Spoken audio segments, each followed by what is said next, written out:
سورہ یاسین شروع اللہ کا نام لے کر جو بڑا مہربان نہایت رحم والا ہے۔ یاسین قسم ہے قرآن کی جو حکمت سے بھرا ہوا ہے۔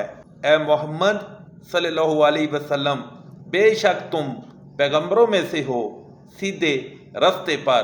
یہ اللہ غالب اور مہربان نے نازل کیا ہے تاکہ تم ان لوگوں کو جن کے باپ دادا کو متنبع نہیں کیا گیا تھا متنبع کر دو۔ وہ غفلت میں پڑے ہوئے ہیں، ان میں سے اکثر پر اللہ کی بات پوری ہو چکی ہے، سو وہ ایمان نہیں لائیں گے۔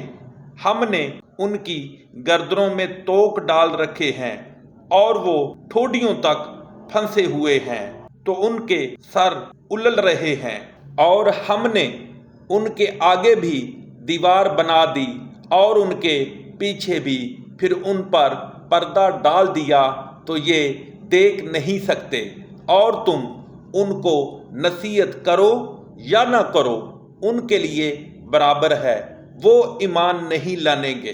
تم تو صرف اس شخص کو نصیحت کر سکتے ہو جو نصیحت کی پیروی کرے اور اللہ سے غائبانہ ڈرے، سو اس کو مغفرت اور بڑے ثواب کی بشارت سنا دو۔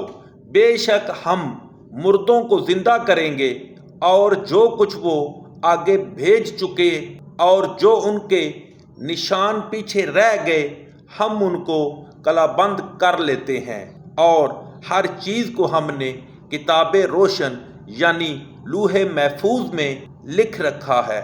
اور ان سے قوم والوں کا قصہ بیان کرو جب ان کے پاس پیغمبر آئے، یعنی جب ہم نے ان کی طرف 2 پیغمبر بھیجے تو انہوں نے ان کو جھٹلایا، پھر ہم نے تیسرے سے تقویت دی تو انہوں نے کہا کہ ہم تمہاری طرف پیغمبر ہو کر آئے ہیں۔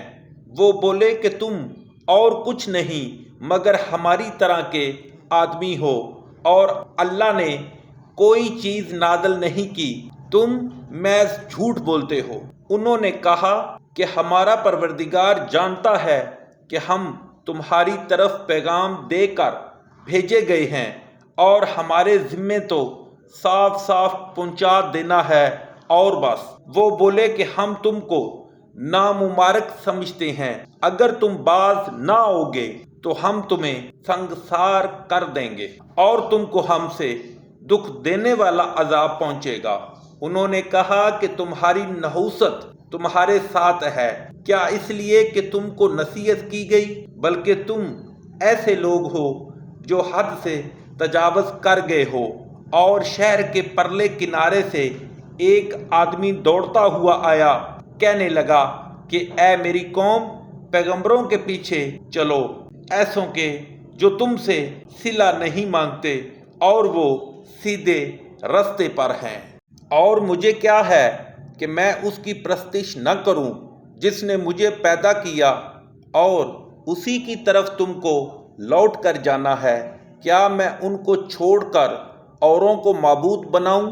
اگر اللہ میرے حق میں نقصان کرنا چاہے تو ان کی سفارش مجھے کچھ بھی فائدہ نہ دے سکے اور نہ وہ مجھ کو چھڑا ہی سکیں، تب تو میں سرائے گمراہی میں مبتلا ہو گیا۔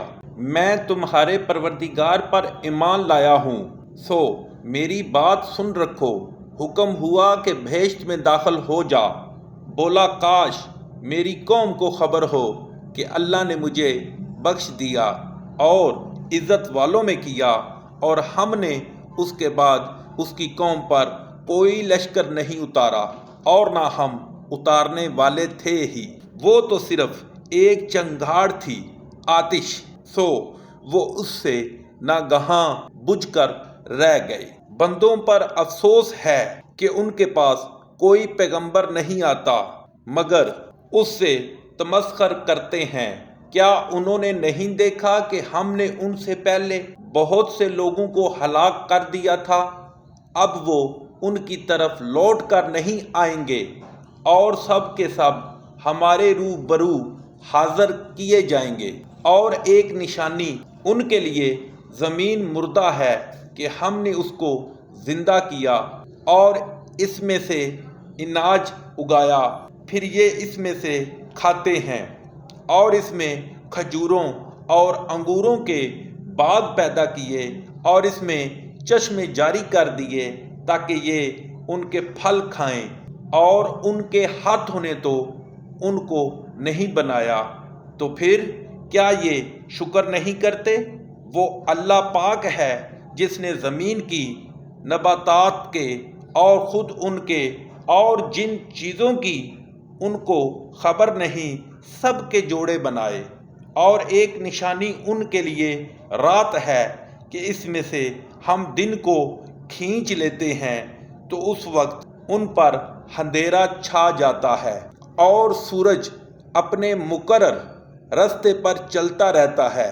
یہ اللہ غالب اور دنا کا مقرر کیا ہوا اندازہ ہے، اور چاند کی بھی ہم نے منزلیں مقرر کر دی، یہاں تک کہ گھٹتے گھٹتے کھجور کی پرانی شاخ کی طرح ہو جاتا ہے۔ نہ تو سورج ہی سے ہو سکتا ہے کہ چاند کو جا پکڑے، اور نہ رات ہی دن سے پہلے آ سکتی ہے۔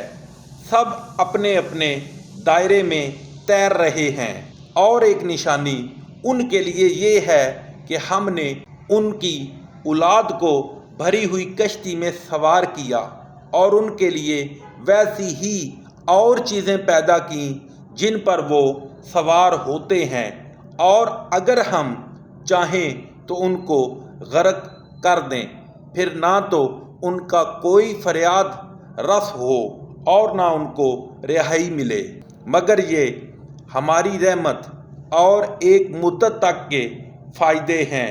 اور جب ان سے کہا جاتا ہے کہ جو تمہارے آگے اور جو تمہارے پیچھے ہے اس سے ڈرو تاکہ تم پر رحم کیا جائے۔